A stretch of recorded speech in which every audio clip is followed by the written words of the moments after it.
Tengo el gusto de tener acá para esta conversación el día de hoy a Carmen Rosa Noroña. Ella es psicóloga clínica graduada de la Universidad Católica de Quito y es también trabajadora social clínica, tiene una maestría también en educación especial y en acompañamiento a niños pequeños. Ella es parte también de varias alianzas e instituciones. Una de ellas es la Alianza for the Advancement of Infant Mental Health en Estados Unidos. También es la jefa de servicios clínicos de trauma infantil y de formación en el proyecto Niños Testigos de la Violencia del Centro Médico de Boston. Es formadora nacional de psicoterapia para niños y padres, profesora experta de diagnóstico y clasificación de salud mental y trastornos del desarrollo en la infancia y en la primera infancia de 0 a 5. Es una de las co-creadoras de la iniciativa de principios de salud mental para bebés, niños y familias basados en la diversidad de la Red de Desarrollo Profesional Harris y del Plan de Preparación Familiar para Familias Inmigrantes al Centro Médico de Boston. Sus intereses en la práctica y en la investigación se centran en el impacto del trauma, del apego, la intersección de la cultura, la práctica basada en la evidencia en situaciones del mundo real. Es coordinadora también del Consejo de Justicia Social, Diversidad y Equidad e Inclusión del Departamento de Pediatría del Centro Médico de Boston y además forma parte del profesorado principal de la Red Nacional de Estrés Traumático Infantil, donde también es la directora del comité. Así también es la copresidenta del grupo de colaborativo de las familias latinoamericanas, y la señora Noroño ha adaptado y traducido materiales para familias hispanoparlantes afectadas por el trauma y también ha contribuido a la literatura sobre la salud mental infantil y la primera infancia, diversidad y migración. Es un gusto increíble tenerte acá, Carmen Rosa, para que compartas con nosotros el día de hoy algo sobre este tema que es muy importante, ¿verdad? Sobre los bebés, los niños pequeños en familias inmigrantes latinoamericanas a los Estados Unidos, el trauma de migración y la pandemia. Para empezar, y muchísimas gracias por darte el tiempo de estar acá, ¿podrías contarnos algo sobre el lugar donde trabajas y por qué escogiste trabajar con esta población? Muchas gracias, Glenda. Estoy muy emocionada y agradecida de esta oportunidad. El lugar donde yo trabajo es un hospital muy antiguo que inicialmente se llamaba Boston City Hospital y el lema del hospital y la misión del hospital era el servir a los más necesitados, a los inmigrantes, y esa parte de esa misión se ha mantenido. El hospital se privatizó o se semi-privatizó en el año 1997, que fue precisamente el año en el que yo empecé a trabajar en el hospital, y ahora somos parte o colaboramos con la Universidad de Boston. Entonces somos un hospital de enseñanza donde hay muchas pasantías, doctorados, ¿no?, para médicos que se están especializando en distintas áreas. Y yo trabajo para una división que se llama la División de Pediatría de la Conducta y el Desarrollo, que se focaliza específicamente en el desarrollo de niños desde 0 a 18 años, y hay varias iniciativas y proyectos que tienen que ver con el lograr que los niños lleguen a su máxima capacidad, particularmente cuando hay situaciones que pueden poner a las familias o a los niños en situaciones de vulnerabilidad. Entonces, por ejemplo, hay un programa que se dedica exclusivamente a niños que presentan síntomas de autismo u otros problemas de desarrollo. Otra clínica que se focaliza únicamente, o un programa que se focaliza en familias que han tenido bebés que han permanecido, que fueron prematuros, y hay una clínica que hace seguimiento a esos niños, y mi programa se focaliza en prestar servicios psicoterapéuticos, de abogacía y de a los niños que han sido testigos de violencia, pero que también de violencia intrafamiliar, violencia en la comunidad, pero que también han sufrido otros tipos de experiencias que pueden ser traumáticas. Inicialmente el programa se creó con el fin de servir a esos niños que solamente estaban presenciando actos de violencia, que no habían sufrido necesariamente una herida física, o no habían sido maltratados o abusados, sino que habían presenciado actos de violencia. En ese tiempo había muy poca conciencia del impacto de el presenciar actos de violencia, particularmente en los niños muy chiquitos.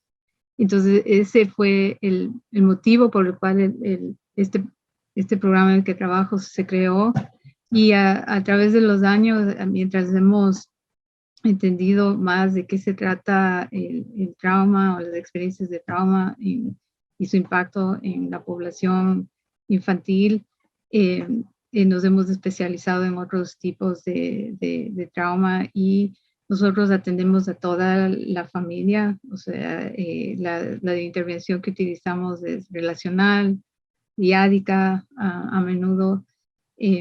Entonces, ese es el contexto de mi trabajo. El hospital sirve a una población muy diversa de familias, y con eso me refiero diversa en sentido de económico, social, étnico, racial, y como dije al principio, muchas familias todavía identifican al hospital como el hospital para los inmigrantes. Entonces, al ser yo una inmigrante y al tener la posibilidad de hacer el trabajo en español y también en inglés, y por la misión del hospital, yo apliqué a un trabajo ahí específicamente porque había hecho una pasantía en las salas de cuidados de bebés, y me impresionó en ese entonces, que fue en el año 1994, creo, cuando estaba yo estudiando mi maestría en salud mental infantil, y me impresionó la manera como las enfermeras y los doctores trataban a las familias, a los bebés, y, y también lo mucho que aprendí en ese tiempo. Entonces, cuando tuve la oportunidad de pensar en regresar a Boston, mi interés era que regresaría si podía conseguir un trabajo en esa división por la misión nuevamente que el hospital tiene, y el interés también en justicia social. Y sí, al empezar a servir a las familias latinoamericanas, también tuve otra visión de las realidades para las familias que se encuentran en grupos marginalizados en los Estados Unidos, particularmente las familias inmigrantes, y eso hizo que me interesara más en el tema, y que dedicara prácticamente los últimos 15 años de mi trabajo en entender de qué se trata el trauma de inmigración, y el abogar por servicios particularmente para las familias indocumentadas y las familias de estatus mixto, que se definen, son las familias donde el niño puede haber nacido en los Estados Unidos, pero los papás están indocumentados, y eso tiene un impacto muy Ujú. serio en el desarrollo de los niños, porque estos niños, a pesar de que tienen muchos derechos por el temor que sus papás sienten, permanecen en las sombras y no tienen acceso a muchos de los beneficios que otros niños tienen. Muchísimas gracias. Interesantísimo y me parece que muy am, bueno e importante el trabajo que realizas. Muchísimas gracias, Carmen, Rosa, por ese trabajo. Esto me lleva a preguntar, ¿verdad? ¿Cómo definirías el trauma de migración? Entonces, sí, este fue un concepto que fue presentado en un artículo por una escritora que se llama Rosemary Pérez Foster. Ella es latinoamericana, y en un artículo creo que de los años 80, y ella ya en ese entonces estaba hablando del trauma, de cómo la inmigración puede ser traumática. Y en mi experiencia, después de haber trabajado tantos años con niños inmigrantes, niños que llegaron no acompañados de un adulto, o niños en familias inmigrantes, yo veía día a día el impacto de los diferentes estresores que pasan durante un proceso de inmigración. Pero no tenía una manera de articularlo, ¿verdad? Hasta que leí este artículo y empecé un poco a formular qué es lo que esto significaba para la población con la que yo trabajaba. Y no fue sino hasta el año 2017 donde hubo la separación en la frontera de las familias, y que eran familias que venían con niños muy chiquitos, que hubo como un despertar o una concientización del impacto de la migración y de las políticas de inmigración en los Estados Unidos, en toda una población de niños que no solamente estaban en la frontera, sino que están en nuestras comunidades.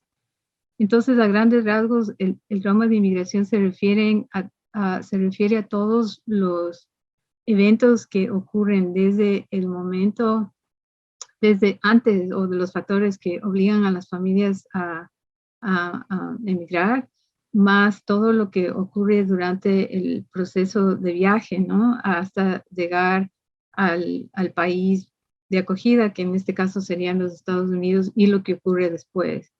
Entonces, para darte un ejemplo, porque yo trabajo principalmente con familias que vienen de Guatemala, Honduras y El Salvador, lo que se define como el Triángulo Norte. Como sabemos, en esta área existe una violencia que ha incrementado durante los años, y que ha sido el resultado de masacres y guerras que desafortunadamente fueron sustentadas por la intervención de las políticas de los Estados Unidos, ¿verdad? Y si pensamos desde una perspectiva de trauma histórico, cuando han habido tantas masacres, la fábrica de la sociedad empieza a deteriorarse, y lo que primero se afecta es la parte más importante de la sociedad, que son las familias. Entonces, muchas de las familias con las que yo trabajo han presenciado o les han pasado cosas horrorosas, que no es solo en relación a la violencia comunitaria, la violencia política, vienen de generaciones o historias de una generación donde hubo pérdidas gracias a masacres durante la guerra civil, por ejemplo, la guerra civil en Guatemala y en El Salvador. Y entonces las familias vienen huyendo de un acto violento que a veces es el detonante de la decisión de migrar, y la migración ocurre de manera muy rápida a través de personas que trafican a personas. No se hace la migración a través eh, de canales legales, porque estas personas generalmente no tienen el capital social ni económico para hacerlo. Y también una cosa que es importante recalcar es que muchas de estas poblaciones son poblaciones de familias indígenas que también traen un trauma histórico debido a la colonización. Entonces son múltiples capas de experiencias traumáticas históricas que determinan la parte del trauma premigratorio. Y una vez que inician el viaje, están expuestos a la inclemencia del tiempo, no tienen suficiente comida, hay muchos de particularmente para las mujeres y los niños, están en una situación de vulnerabilidad donde están expuestos a maltrato y abuso sexual. Y una vez que llegan por ejemplo, si pensamos ahora que hay en México sitios donde llegan las familias que están pidiendo asilo y permanecen ahí, la infraestructura también no es adecuada y continúan estas situaciones de estrés extremo. Y una vez que llegan a los Estados Unidos, como sabemos, hubieron separaciones forzadas de familias o están ubicados en centros de detención donde continúan las situaciones a veces infrahumanas, donde están hacinados, donde las familias, porque hay una ley que no permite que los niños permanezcan mucho tiempo en estos centros, entonces luego los niños son trasladados a centros específicos. Y para que esas familias que logran llegar, ¿no? O pasar a través de la frontera, empieza el drama de ser indocumentados y la discriminación por el color de la piel, por el hecho de ser inmigrantes, por no hablar el idioma. Entonces es el estrés tóxico acumulado y ¿no? que se define como este trauma de inmigración. Wow, gracias, Carmen Rosa. Y yo me imagino, ¿verdad? Y tal vez voy a hacer dos preguntas en una. Y en los últimos años, como decías, cómo estas políticas de migración han podido impactar a estas familias por un lado, y cómo la llegada del COVID, ¿verdad? De la pandemia, también arma un entretejido que me imagino ha afectado de una manera muchísimo más fuerte a estas familias y a estos bebés y niños pequeños con los que trabajas. Exactamente, Glenda, y ese es uno de los aspectos que es tan importante el comprender, porque a menudo lo que yo escucho ¿no? en la población en general es que las familias latinoamericanas, no, especialmente las inmigrantes en estatus mixto o indocumentadas, por ejemplo, cosas que yo escuchaba, que no se cuidan, ¿verdad? Que no tenían las precauciones necesarias cuando supimos de la pandemia, que continuaron trabajando, que no ahora que hay la vacuna no se quieren vacunar, o sea, todas estas cosas que son prejuicios sin entender el contexto estructural que hizo que la pandemia afectara particularmente en gran escala a las poblaciones marginalizadas y racialmente marginalizadas, como son las poblaciones negras, las poblaciones no, nos ubican a los latinos en una sola categoría, pero sabemos que somos muy diversos, pero a los inmigrantes latinos, a los inmigrantes otras, de otras partes del mundo, a las personas que tenían que tienen discapacidades. Entonces son todas las poblaciones que de alguna manera están marginalizadas. Y entonces lo que sucedió es que, como tú mencionas, las políticas de inmigración y también las políticas en general han sido o han ido incrementando en el rechazo a los inmigrantes, ¿verdad? Y se volvieron más y más estrictas y más punitivas. Entonces, por ejemplo, hubo una ley que se puso en consideración donde se decía que si las familias aplicaban, por ejemplo, a algunas de los algunos o tenían acceso a algunos de los beneficios para que los niños en este país tienen acceso, como por ejemplo el obtener leche, fórmula, queso, ¿no? Que es un beneficio que se da a todos los niños. Que si las familias, por ejemplo, tenían acceso a eso o utilizaban, no sé, algunos de los seguros que son seguros que se llaman safety net o seguros de, eh, sí, como una red de seguros, eso iba a afectar más tarde a la posibilidad de que las personas que están indocumentadas pudieran legalizar o regularizar su situación. Entonces se creó mucha confusión y temor y entonces las personas estaban yendo menos al médico, ¿no? Esto fue antes de la pandemia. Entonces como que fue eliminándose o debilitándose la red de protección. Y en el momento que llegó la pandemia, había demasiada confusión, las personas no fueron al médico inmediatamente, también cómo se distribuyó la información, no hubo, por ejemplo, no se tradujo la información adecuadamente y las personas que más necesitan, que son los trabajadores esenciales, son los inmigrantes y para poder subsistir tenían que trabajar. Entonces fue como el momento perfecto para que la pandemia afectara a estas poblaciones y por eso también hablamos de una sindemia, ¿verdad? Que es como esta epidemia tiene un contexto social grave y que continúa, ¿no? Continúa hasta ahora.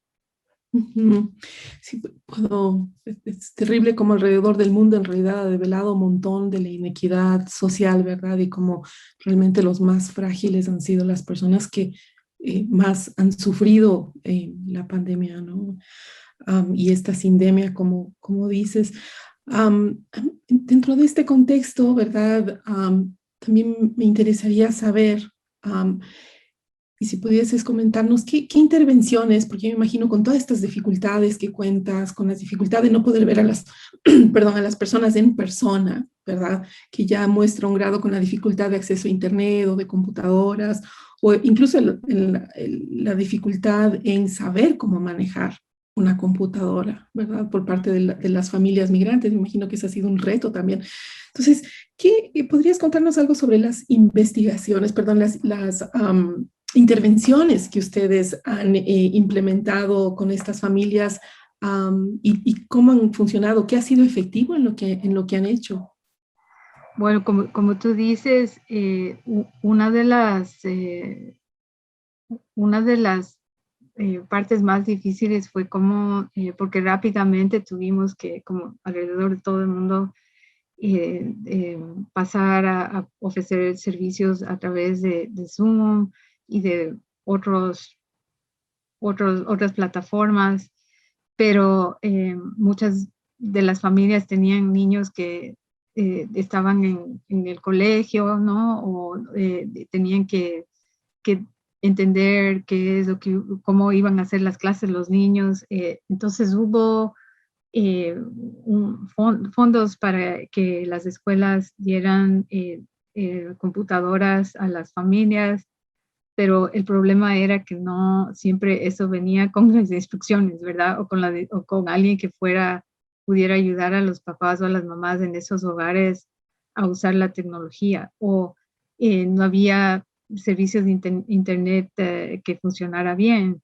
Entonces luego se dijo, bueno, van a ver este servicio que va a ser a costo muy bajo para que haya lo que se llama un hotspot y puedan conectarse. Pero yo recuerdo de una de mis pacientes que me dijo, yo no puedo ser la profesora de los niños aprender a la computadora, irme a trabajar y además reunirme con usted. Así que ya se acabó la terapia. Entonces yo le dije, bueno, no tenemos que reunirnos por Zoom, dígame cómo. Entonces me dijo por teléfono. Entonces, lo bueno es que en mi programa hubo suficiente flexibilidad para que podamos reunirnos con las familias como ellas determinaran en ese momento, que era un momento de tanta crisis, que era más apto para ellos. Entonces, utilizamos el teléfono, utilizamos el internet para algunas de las familias que tenían acceso. El hospital también ayudó a que pudiéramos subvencionar algunas de las líneas de internet para que las familias tuvieran acceso a eso. Entonces utilizamos todo lo que estaba a nuestro alcance y tratando de ser lo más flexibles posible. También aprendimos que teníamos una idea acerca de cómo íbamos a enmarcar el trabajo, ¿verdad? Que íbamos a pedir a las familias que trataran de estar en una mesa para hacer porque hacemos terapia a través del juego. O sea, todas estas ideas que eran a priori sin entender nuevamente la realidad de las familias. Y me recuerdo que una de las categorías que estipulamos era que no íbamos a hacer la terapia en la cama. Y no era la realidad, porque para muchas de nuestras familias su habitación, el sitio donde duermen, es el único lugar donde tienen privacidad. Entonces, muchas del trabajo que hemos hecho, mientras los niños y las mamás o los papás están jugando en la cama o contándonos sus historias, ¿no? De lo que ha pasado durante la semana, desde ese lugar. Entonces, para responder a tu pregunta, pienso que mantuvimos siempre mucha flexibilidad y aprendimos también cuando no estábamos siendo flexibles, aprendimos lecciones muy duras porque las familias no se enganchaban o simplemente terminaban los servicios. Eso en cuanto a cómo estamos haciendo la terapia, ¿verdad? Entonces, básicamente ha sido el hablar con la familia, con los adultos de la familia para saber cómo están, qué es lo que necesitaban y dejar un poco de lado la intervención a través del juego porque no era el momento. Y en otros casos, una vez que las familias se estabilizaron, pudimos retomar la terapia de juego y la terapia diádica, pero desde otros parámetros, considerando, como te daba el ejemplo, de que se puede hacer eso en la cama. Y creo que lo más importante fue toda la movilización que hubo para identificar recursos para las familias, desde cómo conseguir comida, pañales, porque muchas de las familias perdieron su trabajo, y cómo ayudar a conseguir las cosas más esenciales del día a día y para suplir las necesidades básicas.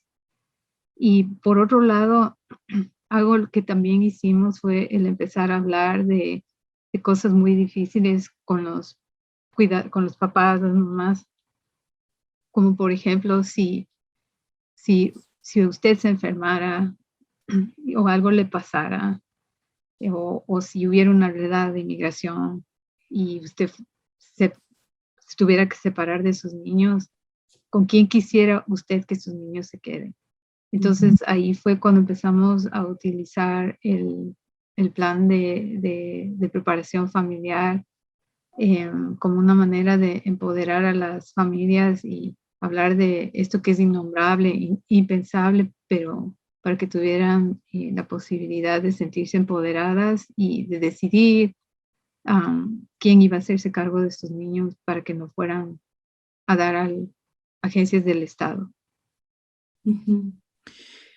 Y Carmen, Rosa, yo me quedo con ganas de seguir conversando contigo. Sin embargo, el tiempo es tenemos un límite en tiempo, pero bueno, espero poder invitarte nuevamente y conversar y seguir esto que me parece que solo hemos empezado, ¿verdad? Quiero nuevamente darte las gracias por estar acá, y también por el trabajo, la labor que haces. Muchísimas gracias. Muchas gracias, Glenda. Y sí, espero que podamos seguir dialogando. Gracias nuevamente por la invitación.